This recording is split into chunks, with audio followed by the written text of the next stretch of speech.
आज की पेशकश है हिंदी के महान लेखक मुंशी प्रेमचंद की कहानी नया विवाह। वीडियो में आगे बढ़ने से पहले चैनल को सब्सक्राइब जरूर कर ले। तो चलिए शुरू करते हैं। हमारी देह पुरानी है, लेकिन इसमें सदैव नया रक्त दौड़ता रहता है। नए रक्त के प्रवाह पर ही हमारे जीवन का आधार है। पृथ्वी की इस चिरंतन व्यवस्था में ये नयापन उसके एक एक अणु में, एक एक कण में, तार में बसे हुए स्वरों की भांति गूंजता रहता है। और ये 100 साल की बुढ़िया आज भी नवेली दुल्हन बनी हुई है। जब से लाला डंगामल ने नया विवाह किया है, उनका जीवन नए सिरे से जाग उठा है। जब पहली स्त्री जीवित थी, तब वे घर में बहुत कम रहते थे। प्रातः से 10-11 बजे तक तो पूजा पाठ ही करते रहते थे। फिर भोजन करके दुकान चले जाते। वहां से 1 बजे रात को लौटते और थके मांदे सो जाते। यदि लीला कभी कहती, जरा और सवेरे आ जाया करो, तो बिगड़ जाते और कहते, तुम्हारे लिए क्या दुकान छोड़ दूं या रोजगार बंद कर दूं। ये वो जमाना नहीं है कि एक लोटा जल चढ़ाकर लक्ष्मी प्रसन्न कर ली जाए। आज उनकी चौखट पर माथा रगड़ना पड़ता है, तब भी उनका मुंह सीधा नहीं होता।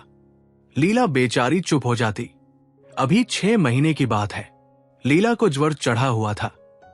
लाला जी दुकान जाने लगे, तब उसने डरते डरते कहा था, देखो मेरा जी अच्छा नहीं है, जरा सवेरे आ जाना। डंगामल ने पगड़ी उतारकर खूंटी पर लटका दी और बोले, अगर मेरे बैठे रहने से तुम्हारा जी अच्छा हो जाए तो मैं दुकान न जाऊंगा। लीला हताश होकर बोली, मैं दुकान जाने को तो नहीं मना करती, केवल जरा सवेरे आने को कहती हूं। तो क्या मैं दुकान पर बैठा मौज किया करता हूं? लीला इसका क्या जवाब देती? पति का ये स्नेहीन व्यवहार उसके लिए कोई नई बात न थी।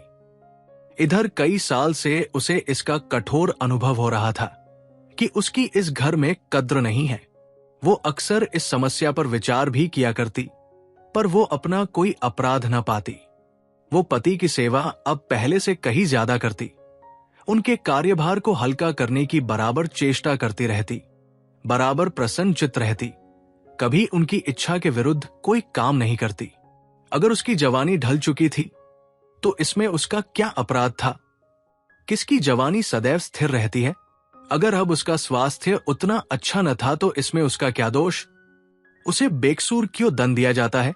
उचित तो यह था कि 25 साल का साहचर्य अब एक गहरी मानसिक और आध्यात्मिक अनुरूपता का रूप धारण कर लेता, जो दोष को भी गुण बना लेता है, जो पके फल की तरह ज्यादा रसीला, ज्यादा मीठा, ज्यादा सुंदर हो जाता है। लेकिन लालाजी का वाणिज्य हृदय हर एक पदार्थ को वाणिज्य की तराजू से तौलता था। बूनी गाय जब न दूध दे सकती है न बच्चे, तब उसके लिए गौशाला ही सबसे अच्छी जगह है। उनके विचार में लीला के लिए इतना ही काफी था कि घर की मालकिन बनी रहे, आराम से खाए और पड़ी रहे। उसे अख्तियार है चाहे जितने जेवर बनवाए, चाहे जितना स्नान व पूजा करे, केवल उनसे दूर रहे। मान प्रकृति की जटिलता का एक रहस्य यह था कि डंगामल जिस आनंद से लीला को वंचित रखना चाहते थे, जिसकी उसके लिए कोई जरूरत ही न समझते थे, खुद उसी के लिए सदैव प्रयत्न करते रहते थे। लीला 40 वर्ष की होकर ही बूढ़ी समझ ली गई थी, किंतु वे 43 के होकर अभी जवान ही थे, जवानी के उन्माद और उल्लास से भरे हुए। लीला से अब उन्हें एक तरह की अरुचि होती थी, और वो दुखिया जब अपनी त्रुटियों का अनुभव करके प्रकृति के निर्दय आघातों से बचने के लिए रंग व रोगन की आड़ लेती, तब लालाजी उसके बूले नखरों से और भी घृणा करने लगते। वे कहते, वाह री तृष्णा, 7 लड़कों की तो मां हो गई, बाल खिचड़ी हो गए, चेहरा धुले हुए फलालेन की तरह सिकुड़ गया। अगर आपको अभी महावर, सिंदूर, मेहंदी और उपटन की हवस बाकी ही है। औरतों का स्वभाव भी कितना विचित्र है, न जाने क्यों बनाव सिंगार पर इतना जान देती हैं। पूछो, अब तुम्हें और क्या चाहिए? क्यों नहीं मन को समझा लेती कि जवानी विदा हो गई और इन उपादानों से वो वापस नहीं बुलाई जा सकती। लेकिन वे खुद जवानी का स्वप्न देखते रहते थे। उनकी जवानी की तृष्णा अभी शांत न हुई थी। जाड़ों में रसों और पाकों का सेवन करते रहते थे। हफ्ते में 2 बार खिजाब लगाते और एक डॉक्टर से मकी ग्लैंड के विषय में पत्र व्यवहार कर रहे थे। लीला ने उन्हें असमंजस में देखकर कातर स्वर में पूछा, कुछ बतला सकते हो? कितने बजे आओगे? लालाजी ने शांत भाव से पूछा, तुम्हारा जी आज कैसा है? लीला क्या जवाब दे? अगर कहती है कि बहुत खराब है तो शायद ये महाशय वही बैठ जाए और उसे जलिकटी सुनाकर अपने दिल का बुखार निकाले। अगर कहती है कि अच्छी हूं तो शायद निश्चिंत होकर 2 बजे तक कहीं खबर ले। इस दुविधा में डरते डरते बोली, अब तक तो हल्की थी लेकिन अब कुछ भारी हो रहा है। तुम जाओ, दुकान पर लोग तुम्हारी राहत देखते होंगे। हां, ईश्वर के लिए 1-2 न बजा देना।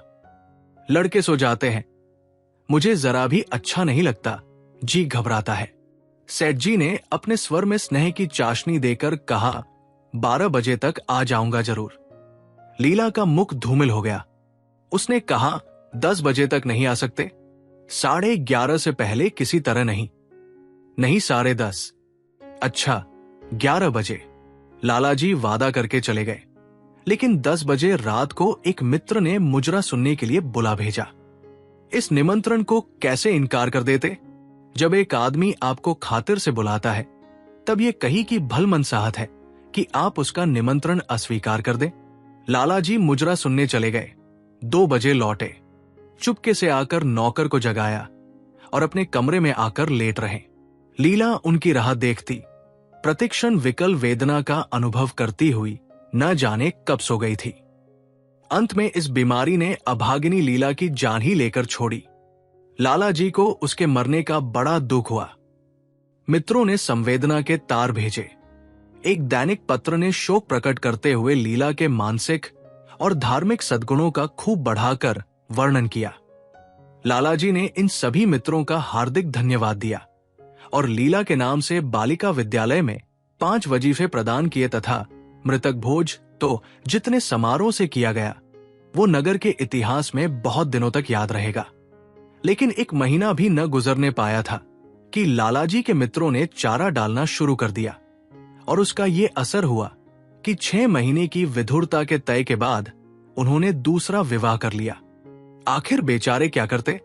जीवन में एक सहचरी की आवश्यकता तो थी और इस उम्र में तो एक तरह से वो अनिवार्य हो गई थी। जब से लालाजी की नई पत्नी आई, लालाजी के जीवन में आश्चर्यजनक परिवर्तन हो गया। दुकान से अब उतना प्रेम नहीं था। लगातार हफ्तों न जाने से भी उनके कारोबार में कोई हर्ज नहीं होता था। जीवन के उपभोग की जो शक्ति दिन दिन क्षीण होती जाती थी, अब वो छींटे पाकर सजीव हो गई थी। सूखा पेड़ हरा हो गया था, उसमें नई नई कोपले छाने लगी थी। मोटर नई आ गई था, कमरे नए फर्नीचर से सजा दिए गए थे, नौकरों की भी संख्या बढ़ गई थी। रेडियो आ पहुंचा था और प्रतिदिन नए नए उपहार आते रहते थे। लालाजी की बूढ़ी जवानी जवानों की जवानी से भी प्रखर हो गई थी। उसी तरह जैसे बिजली का प्रकाश चंद्रमा के प्रकाश से ज्यादा स्वच्छ और मनोरंजक होता है। लालाजी को उनके मित्र इस रूपांतर पर बधाइयां देते, तब वे गर्व के साथ कहते, भाई हम तो हमेशा जवान रहे और हमेशा जवान रहेंगे। बुगापा यहां आए तो उसके मुंह में कालिख लगाकर गधे पर उल्टा सवार करा के शहर से निकाल दे। जवानी और बुढ़ापे को न जाने क्यों लोग अवस्था से संबद्ध कर देते हैं। जवानी का उम्र से उतना ही संबंध है जितना धर्म का आचार से, रुपए का ईमानदारी से, रूप का श्रृंगार से। आजकल के जवानों को आप जवान कहते हैं, उनकी 1000 जवानियों को अपने 1 घंटे से भी न बदलूंगा। मालूम होता है उनकी जिंदगी में कोई उत्साह ही नहीं, कोई शौक नहीं। जीवन क्या है? गले में पड़ा हुआ एक ढोल है। यही शब्द घटाब आकर वे आशा के हृदयपटल पर अंकित करते रहते थे। उससे बराबर सिनेमा, थिएटर और दरिया की सैर के लिए आग्रह करते रहते। लेकिन आशा को न जाने क्यों इन बातों में जरा भी रुचि न थी। वो जाती तो थी, मगर बहुत टालमटोल करने के बाद। एक दिन लालाजी ने आकर कहा, चलो आज बजरे पर दरिया की सैर करें।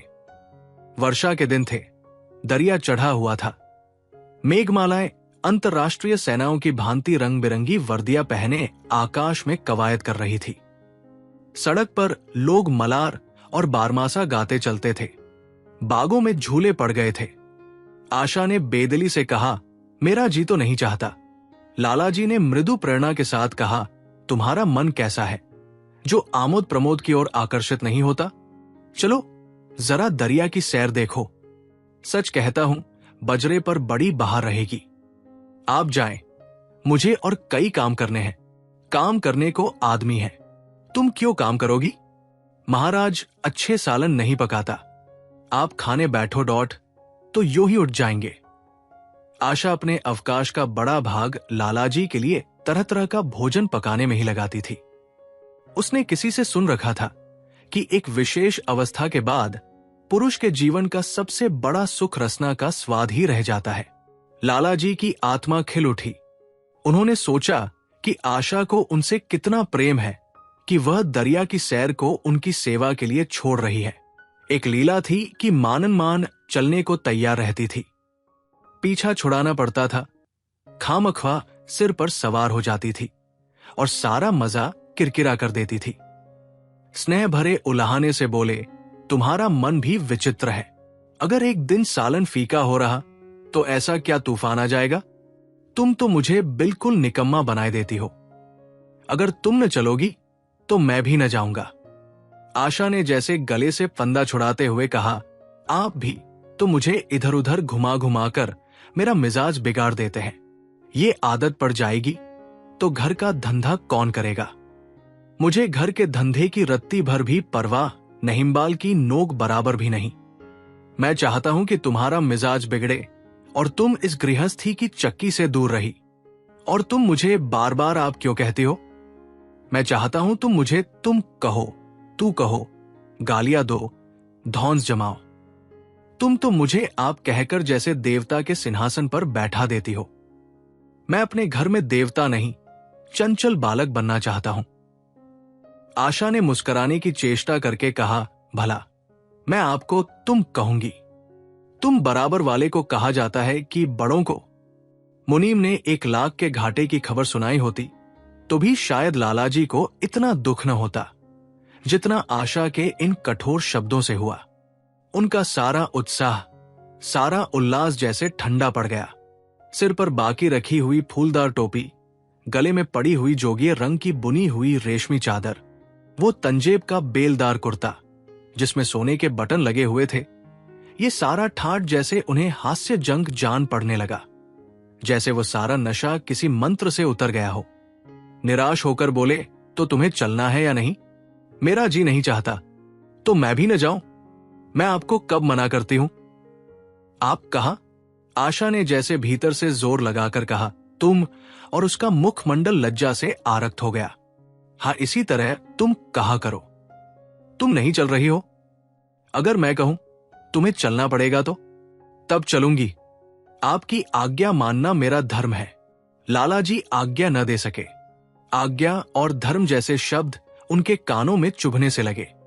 खिसियाए हुए बाहर को चल पड़े। उस वक्त आशा को उन पर दया आ गई। बोली, तो कब तक लौटोगे? मैं नहीं जा रहा हूं। अच्छा, तो मैं भी चलती हूं। जैसे कोई जिद्दी लड़का रोने के बाद अपनी इच्छित वस्तु पाकर उसे पैरों से ठुकरा देता है, उसी तरह लालाजी ने मुंह बनाकर कहा, तुम्हारा जी नहीं चाहता तो न चलो। मैं आग्रह नहीं करता, आप नहीं, तुम बुरा मान जाओगे। आशा गई, लेकिन उमंग से नहीं। जिस मामूली वेश में थी उसी तरह चल खड़ी हुई। न कोई सजीली साड़ी, न जड़ाऊ गहने, न कोई सिंगार, जैसे कोई विधवा हो। ऐसी ही बातों पर लालाजी मन में झुंझला उठते थे। ब्याह किया था, जीवन का आनंद उठाने के लिए, झिलमिलाते हुए दीपक में तेल डालकर उसे और चटक करने के लिए। अगर दीपक का प्रकाश तेज न हुआ तो तेल डालने से क्या लाभ? न जाने इसका मन क्यों इतना शुष्क और नीरस है, जैसे कोई ऊसर का पेड़ हो। कितना ही पानी डालो, उसमें हरी पत्तियों के दर्शन न होंगे। जड़ाऊ गहनों से भरी पिटारियां खुली हुई है। कहां से मंगवाए, दिल्ली से, कलकत्ते से, फ्रांस से कैसी कैसी बहुमूल्य साड़ियां रखी हुई हैं। एक नहीं, सैकड़ों, पर केवल संदूक में कीड़ों का भोजन बनने के लिए। दरिद्र घर की लड़कियों में यही ऐब होता है। उनकी दृष्टि सदैव संकीर्ण रहती है। न खा सके, न पहन सके, न दे सके, उन्हें तो खजाना भी मिल जाए तो यही सोचती रहेंगी कि इसे खर्च कैसे करें। दरिया की सैर तो हुई, पर विशेष आनंद न आया। कई महीनों तक आशा की मनोवृत्तियों को जगाने का असफल प्रयत्न करके लाला जी ने समझ लिया कि इसकी पैदाइश ही मुहर्मी है, लेकिन फिर भी निराश न हुए। ऐसे व्यापार में एक बड़ी रकम लगाने के बाद वे उसमें अधिक से अधिक लाभ उठाने की वाणिज्य प्रवृत्ति को कैसे त्याग देते। विनोद की नई नई योजनाएं पैदा की जाती ग्रामोफोन अगर बिगड़ गया है, गाता नहीं या साफ आवाज नहीं निकलती, तो उसकी मरम्मत करानी पड़ेगी। उसे उठाकर रख देना तो मूर्खता है। इधर बूढ़ा महाराज एकाएक बीमार होकर घर चला गया था और उसकी जगह उसका 17-18 साल का जवान लड़का आ गया था। कुछ अजीब गवार था, बिल्कुल झगड़ उजड़, कोई बात ही न समझता था। जितने फूल के बनाता उतनी तरह के। हां, एक बात समान होती, सब बीच में मोटे होते, किनारे पतले। दाल कभी तो इतनी पतली जैसे चाय, कभी इतनी गाढ़ी जैसे दही। नमक कभी इतना कम कि बिल्कुल फीका, कभी इतना तेज कि नींबू का शाखीन। आशा मुहाए धोकर चौके में पहुंच जाती और इस ढपोर संग को भोजन पकाना सिखाती। एक दिन उसने कहा, तुम कितने नालायक आदमी हो जुगनू।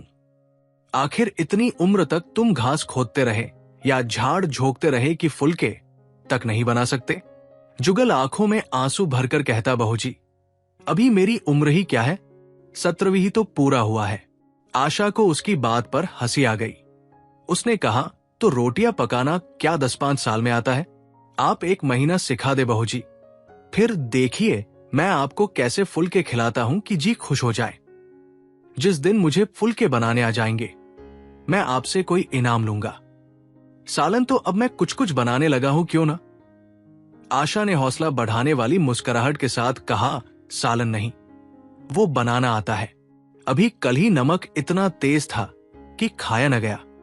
मसाले में कचांद आ रही थी। मैं जब सालन बना रहा था तब आप यहां कब थी? अच्छा, तो मैं यहां बैठी रहूं तब तुम्हारा सालन बढ़िया पकेगा। आप बैठी रहती है तब मेरी अक्ल ठिकाने रहती है। आशा को जुगल की इन भोली बातों पर खूब हंसी आ रही थी। हंसी को रोकना चाहती थी, पर इस तरह निकली पड़ती थी जैसे भरी बोतल उड़ेल दी गई हो। और मैं नहीं रहती तब तो आपके कमरे के द्वार पर जा बैठती है, वही बैठकर अपनी तकदीर को रोती है। आशा ने हंसी को रोककर पूछा, क्यों रोती क्यों है? ये न पूछिए बहूजी, आप इन बातों को नहीं समझेगी। आशा ने उसके मुंह की ओर प्रश्न की आंखों से देखा। उसका आशय कुछ तो समझ गई, पर न समझने का बहाना किया। तुम्हारे दादा आ जाएंगे तब तुम चले जाओगे। और क्या करूंगा बहूजी? यहां कोई काम दिलवा दीजिएगा तो पड़ा रहूंगा। मुझे मोटर चलाना सिखवा दीजिए, आपको खूब सैर कराया करूंगा। नहीं नहीं बहूजी, आप हट जाइए, मैं पतीली उतार लूंगा। ऐसी अच्छी साड़ी है आपकी, कहीं कोई दाग पड़ जाए तो क्या हो? आशा पतीली उतार रही थी। जुगल ने उसके हाथ से सरसी ले लेनी चाहिए। दूर रहो, फुहर तो तुम हो ही, कहीं पतीली पाव पर गिरा ली तो महीनों झींकोगे। जुगल के मुख पर उदासी छा गई। आशा ने मुस्कुराकर पूछा, क्यों, मुंह क्यों लटक गया सरकार का? जुगल रुआसा होकर बोला, आप मुझे डांट देती है बहूजी, तब मेरा दिल टूट जाता है। सरकार कितना ही घुड़के, मुझे बिल्कुल ही दुख नहीं होता। आपकी नजर कड़ी देखकर मेरा खून सर्द हो जाता है। आशा ने दिलासा दिया, मैंने तुम्हें डांटा तो नहीं, केवल यही तो कहा कि कहीं पतीली तुम्हारे पांव पर गिर पड़े तो क्या हो? हाथ तो आपका भी है, कहीं आपके ही हाथ से छूट पड़े तो? लाला डंगामल ने रसोई घर के द्वार पर आकर कहा, आशा जरा यहां आना, देखो तुम्हारे लिए कितने सुंदर गमले लाया हूं। तुम्हारे कमरे के सामने रखे जाएंगे। तुम यहां धुएंडकर से क्यों हलकान होती हो? इस लड़के से कह दो कि जल्दी महाराज को बुलाएं, नहीं तो मैं कोई दूसरा रख लूंगा। महाराज की कमी नहीं है, आखिर कब तक कोई रियायत करे? गधे को जरा भी तमीज नहीं आई। सुनता है जुगल, लिख दे आज अपने बाप को। चूल्हे पर तवा रखा हुआ था। आशा रोटियां बेलने में लगी थी। जुगल तवे के लिए रोटियों का इंतजार कर रहा था। ऐसी हालत में भला आशा कैसे गमले देखने जाती? उसने कहा, जुगल रोटियां टही में ही बेल डालेगा। लालाजी ने कुछ चित कर कहा, अगर रोटियां टह में ही बेलेगा तो निकाल दिया जाएगा। आशा अनसुनी करके बोली, 10-5 दिन में सीख जाएगा। निकालने की क्या जरूरत है? तुम आकर बतला दो गमले कहाँ रखे जाए। कहती तो हूं रोटियां बेल कर आ जाती हूं। नहीं, मैं कहता हूं तुम रोटियां मत बेलो। आप खामख्वाह जिद करते हैं। लालाजी सन्नाटे में आ गए। आशा ने कभी इतनी रुखाई से उन्हें जवाब न दिया था। और ये केवल रुखाई न थी, इसमें कटुता भी थी। लज्जित होकर चले गए। उन्हें ऐसा क्रोध आ रहा था कि ये इन गमलों को तोड़कर फेंक दे और सारे पौधों को चूल्हे में डाल दे। जुगल ने सहमे हुए स्वर में कहा, आप चली जाए बहू जी, सरकार बिगड़ जाएंगे। बको मत, जल्दी जल्दी फुल के सेंक को नहीं तो निकाल दिए जाओगे। और आज मुझसे रुपए लेकर अपने लिए कपड़े बनवा लो। भिख मंगो किसी सूरत बनाए घूमते हो। और बाल क्यों इतने बढ़ा रखे हैं? तुम्हें नाई भी नहीं जुड़ता? जुगल ने दूर की बात सोची। बोला, कपड़े बनवा लूं तो दादा को हिसाब क्या दूंगा? अरे पागल, मैं हिसाब में नहीं देने को कहती, मुझसे ले जाना। जुगल जाहिलपन की हंसी हंसा। आप बनवाएंगी तो अच्छे कपड़े लूंगा। खद्दर के मलमल का कुर्ता, खद्दर की धोती, रेशमी चादर, अच्छा सा चप्पल। आशा ने मीठी मुस्कान से कहा, और अगर अपने दाम से बनवाने पड़े तब कपड़े ही क्यों बनाऊंगा? बड़े चालाक हो तुम। जुगल ने अपनी बुद्धिमत्ता का प्रदर्शन किया। आदमी अपने घर में सूखी रोटियां खाकर सो रहता है, लेकिन दावत में तो अच्छे अच्छे पकवान ही खाता है। यहां भी यदि रूखी सूखी रोटियां मिले तो ये दावत में जाए ही नहीं। ये सब मैं नहीं जानती। एक आड़े का कुर्ता बनवा लो और एक टोपी ले लो। हजामत के लिए 2 आने पैसे ऊपर से ले लो। जुगल ने मान करके कहा, रहने दीजिए, मैं नहीं लेता। अच्छे कपड़े पहनकर निकलूंगा तब तो आपकी याद आएगी। सड़ील कपड़े पहनकर तो और जी जलेगा। तुम स्वार्थी हो, मुफ्त के कपड़े लोगे और साथ ही बढ़िया भी। जब यहां से जाने लगूं तब आप मुझे अपना एक चित्र दीजिएगा। मेरा चित्र लेकर क्या करोगे? अपनी कोठरी में लगाऊंगा और नित्य देखा करूंगा। बस वही साड़ी पहनकर खिंचवाना जो कल पहनी थी, और यही मोतियों की माला भी हो। मुझे नंगी नंगी सूरत अच्छी नहीं लगती। आपके पास तो बहुत गहने होंगे, आप पहनती क्यों नहीं? तो तुम्हें गहने बहुत अच्छे लगते हैं? बहुत। लालाजी ने फिर आकर जलते हुए मन से कहा, अभी तक तुम्हारी रोटियां नहीं पकी जुगल। अगर कल से तूने अपने आप अच्छी रोटियां न पकाई तो मैं तुझे निकाल दूंगा। आशा ने तुरंत हाथ मुंह धोया और बड़े प्रसन्न मन से लालाजी के साथ गमले देखने चली। इस समय उसकी छवि में प्रफुल्लता का रोगन था। बातों में भी जैसे शक्कर घुली हुई थी। लालाजी का सारा खिसियानापन मिट गया था। उसने गमलों को लुब्ध आंखों से देखा। उसने कहा, मैं इनमें से कोई गमला न जाने दूंगी। सब मेरे कमरे के सामने रखवाना। सब। कितने सुंदर पौधे हैं, वाह! इनके हिंदी नाम भी मुझे बतला देना। लालाजी ने छेड़ा, सब गमले लेकर क्या करोगी? 10-5 पसंद कर लो, शेष मैं बाहर रखवा दूंगा। जी नहीं, मैं एक भी न छोड़ूंगी, सब यही रखे जाएंगे। बड़ी लालचिन हो तुम। लालच ही सही, मैं आपको एक भी न दूंगी। 2-4 तो दे दो, इतनी मेहनत से लाया हूं। जी नहीं, इनमें से एक भी न मिलेगा। दूसरे दिन आशा ने अपने को आभूषण से खूब सजाया और फिरोजी साड़ी पहनकर निकली। तब लालाजी की आंखों में ज्योति आ गई। समझे, अवश्य ही अब उनके प्रेम का जादू कुछ कुछ चल रहा है। नहीं तो उनके बार बार के आग्रह करने पर भी, बार बार याचना करने पर भी उसने कोई आभूषण न पहना था। कभी कभी मोतियों का हार गले में डाल लेती थी, वो भी ऊपरी मन से। आज वो आभूषणों से अलंकृत होकर फूली नहीं समाती, इतराई जाती है, मानो कहती हो, देखो मैं कितनी सुंदर हूं। लाला जी पर घड़ों का नशा चढ़ा हुआ था। वे चाहते थे उनके मित्र और बंधुवर्ग आकर इस सोने की रानी के दर्शनों से अपनी आंखें ठंडी करें और देखें कि वह कितनी सुखी, संतुष्ट और प्रसन्न है। जिन विद्रोहियों ने विवाह के समय तरह तरह की शंकाएं की थी, वे आंखें खोलकर देखें कि डंगामल कितना सुखी है। विश्वास, अनुराग और अनुभव ने नया चमत्कार किया है। उन्होंने प्रस्ताव दिया, चलो कहीं घूम आए। बड़ी मजेदार हवा चल रही है। आशा इस वक्त कैसे जा सकती थी? अभी उसे रसोई में जाना था। वहां से कहीं 12 बजे फुर्सत मिलेगी, फिर घर के दूसरे धंधे सिर पर सवार हो जाएंगे। सैर सपाटे के पीछे क्या घर चौपट कर दे? सेठ जी ने उसका हाथ पकड़ लिया और कहा, नहीं, आज मैं तुम्हें रसोई में न जाने दूंगा। महाराज के किए कुछ न होगा। तो आज उसकी शामत भी आ जाएगी। आशा के मुख पर से वो प्रफुल्लता जाती रही। मन भी उदास हो गया।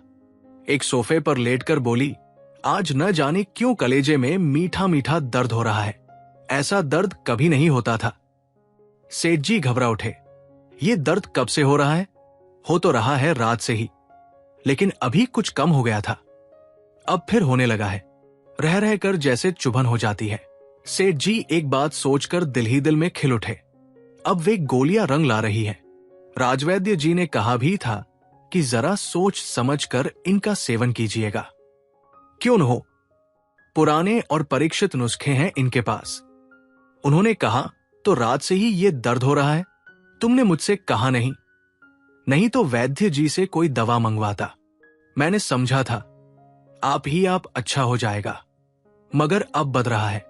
कहां दर्द हो रहा है? जरा देखूं, कुछ सूजन तो नहीं है?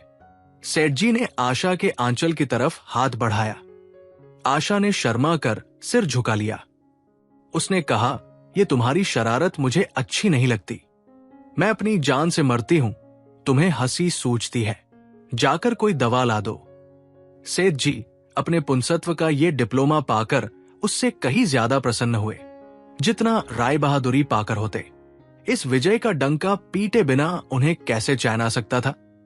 जो लोग उनके विवाह के विषय में द्वेष में टिप्पणियां कर रहे थे, उन्हें नीचा दिखाने का कितना अच्छा अवसर हाथ आया है, और इतनी जल्दी। पहले पंडित भोलानाथ के पास गए और भाग्य ठोक कर बोले, भाई मैं तो बड़ी विपत्ति में फंस गया।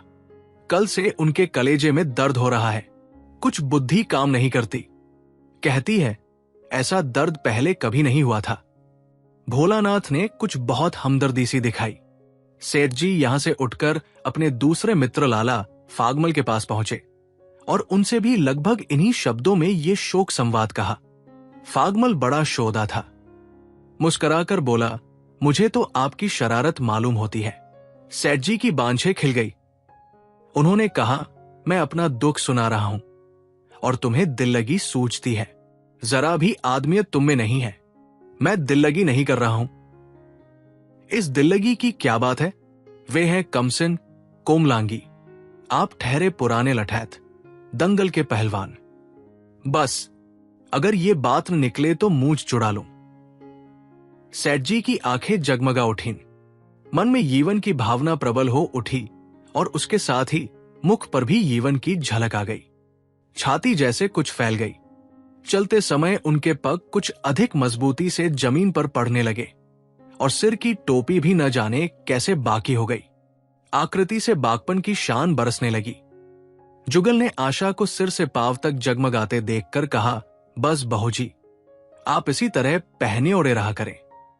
आज मैं आपको चूल्हे के पास न आने दूंगा। आशा ने नयन बाण चलाकर कहा, क्यों? आज ये नया हुक्म क्यों? पहले तो तुमने कभी मना नहीं किया। आज की बात दूसरी है। जरा सुनूं क्या बात है? मैं डरता हूं आप कहीं नाराज न हो जाए।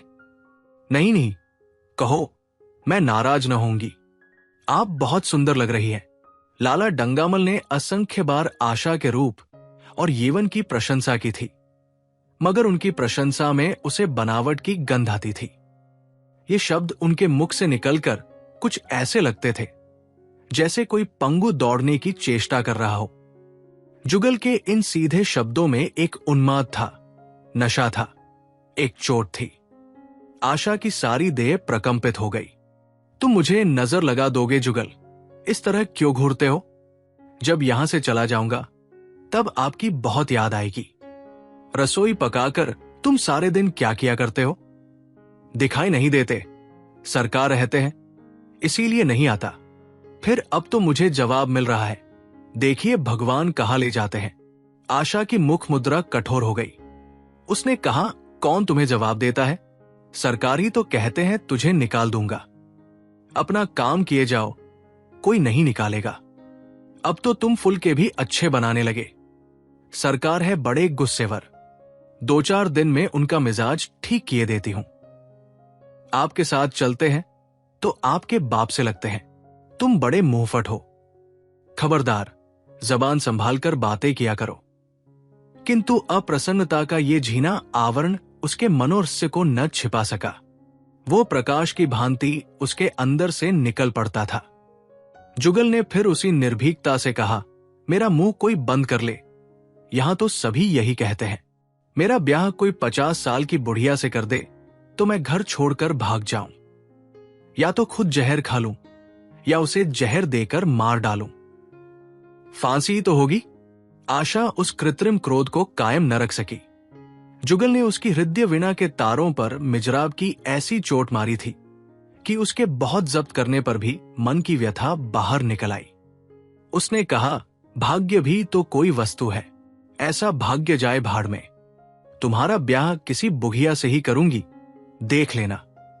तो मैं भी जहर खा लूंगा, देख लीजिएगा। क्यों?